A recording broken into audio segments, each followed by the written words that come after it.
All right, hey there to all you cybersecurity superstars out there. We're diving deep today, prepping for the FCSO 7.4 exam. We know you want to walk into that exam room feeling like you got this, so we're tackling practice questions head on. That's right. And we're not just going to breeze through the answers. Oh, no. We're going to dissect them, figure out the why, not just the what. Exactly, it's all about those aha moments, those flashes of insight that turn you into a real FortiAnalyzer 7.4 Pro. I like that aha moments. And speaking of pros, I'm so excited to have a true FortiAnalyzer guru with us today. I know, right? This is someone who seriously lives and breathes cybersecurity, especially when it comes to this platform. Well, I'm happy to be here, and I'm ready to help you all dominate that exam. I love that energy. Okay, let's jump right into our first question. It asks, which FortiAnalyzer connector fetches the latest threat intelligence straight from FortiGuard? What do you think? Ooh, good one right off the bat. So the answer is the FortiGuard connector. And the reason it's so essential is because it's like having a direct line to the cybersecurity front lines, you know what I mean? Threat intelligence is constantly evolving, it's dynamic, new threats pop up all the time. This connector makes sure your FortiAnalyzer is always armed with the most up-to-date information, catching those threats before they can even think about knocking on your door. So it's not just about having threat intelligence, but having the absolute freshest intel, right? Makes total sense. Absolutely, 100%. Using outdated threat intelligence is like trying to find your way around with a map from the Stone Age. It just won't work. You need those real-time updates to stay ahead of the attackers. I love that analogy. Okay, on to question 2.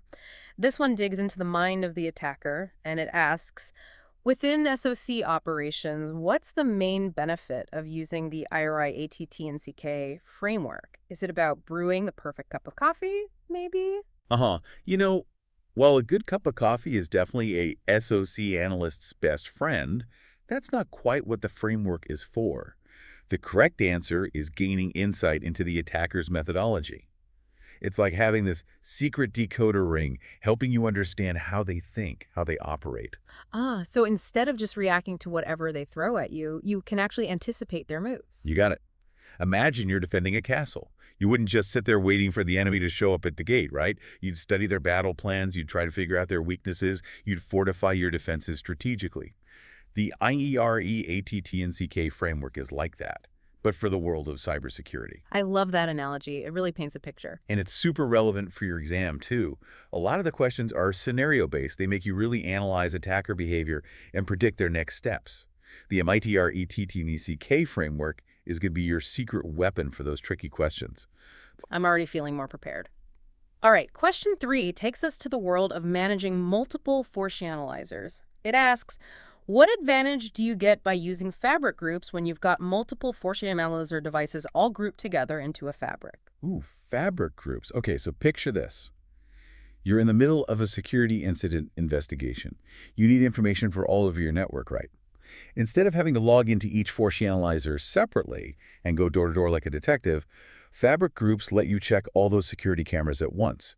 It gives you that big picture view. It aggregates logs from all those devices in a single search.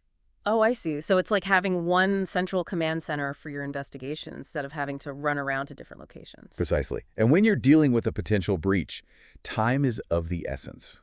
Fabric groups save you so much time by streamlining that log analysis, helping you pinpoint those crucial events quickly. That's so important when every second counts.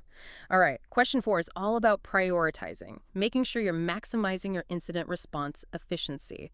The question gives you a list and asks you to choose the 3 key factors. We've got things like prompt alert detection, accurate event correlation, clear communication, coffee breaks, and even the decor of the SOC room. What are your top 3? Okay, let's put aside those coffee breaks and the interior design for a minute, though. Let's be real. They do have their place in a happy SOC. But the real MVPs, the 3 things you absolutely got to have for incident response efficiency are prompt alert detection, accurate event correlation, and clear communication. I can see why those are so crucial. You need to know something's wrong as quickly as possible, then you need to figure out exactly what's happening, and then you got to be able to get everyone on the same page and coordinate a response. Exactly. It's like a fire alarm. The alarm goes off. That's your prompt alert. Then you got to figure out where the fire is, how it started. That's accurate event correlation. And finally, you've got the firefighters rushing to the scene, working together to put that fire out. That's effective communication. All 3 are essential for minimizing the damage. Okay, that's a great analogy. I get it now. All right, moving on to question 5. This one shifts gears a bit. We're talking about high availability in a FortiAnalyzer fabric environment. It asks what's absolutely critical to make sure everything keeps running smoothly no matter what happens. The key here is deploying those redundant and resilient networking paths. It's like having backup generators for your data center.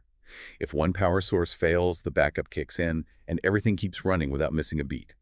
In a FortiAnalyzer fabric, that means having multiple network paths, so that even if one link goes down, the system stays up. So it's all about avoiding those single points of failure that could bring the whole system crashing down.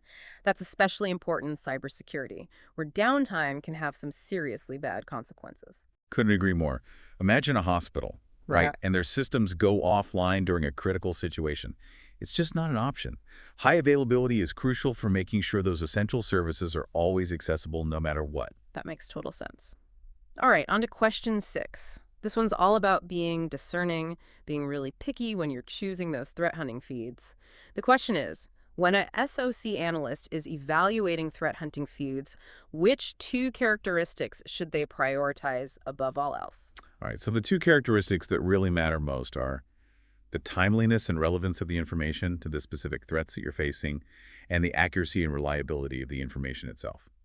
It's like choosing a news source. You wouldn't want to rely on outdated or biased information, right? No way, absolutely not. You need the most up-to-date and trustworthy information you can find, especially when it comes to cybersecurity. Exactly. So when you're looking at a threat hunting feed, ask yourself, is this information relevant to the threats I'm actually dealing with? And can I trust this source? If you have any doubts about either of those, it's time to move on and find a better one. Great advice.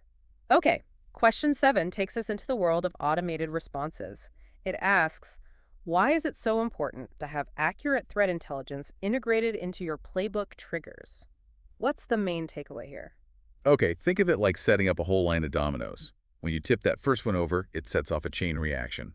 Playbook triggers are similar. They automate responses based on specific events. But if that initial trigger is based on bad intel, inaccurate threat intelligence, you could end up triggering actions that aren't necessary, or even worse, harmful. Oh, that's a good point. It's like accidentally setting off the sprinkler system when there's no fire. Not only is it a mess, but it could cause actual damage. Exactly. Accurate threat intelligence makes sure your automated actions are only triggered when they actually need to be, preventing those messy and potentially dangerous situations. Okay, I'm definitely seeing the importance of good intel now.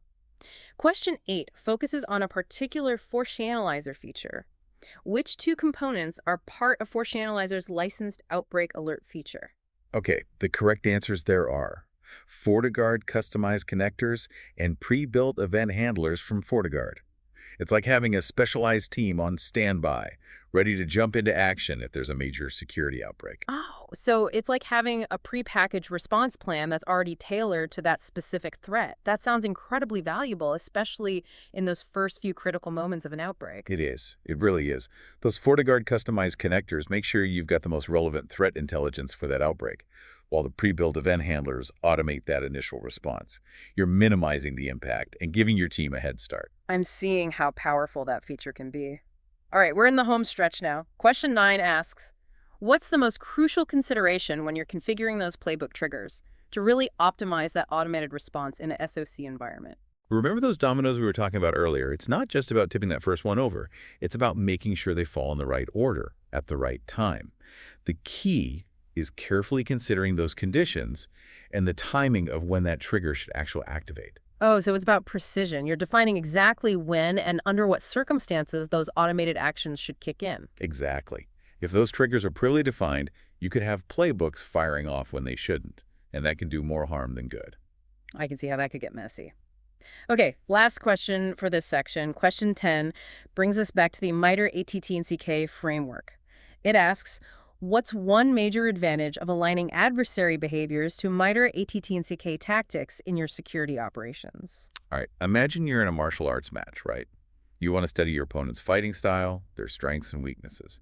Aligning those adversary behaviors to the ATT&CK framework, it's like that. You're understanding their tactics, predicting their moves, and then strengthening your defenses accordingly. So it's about moving from a reactive security posture to a proactive one.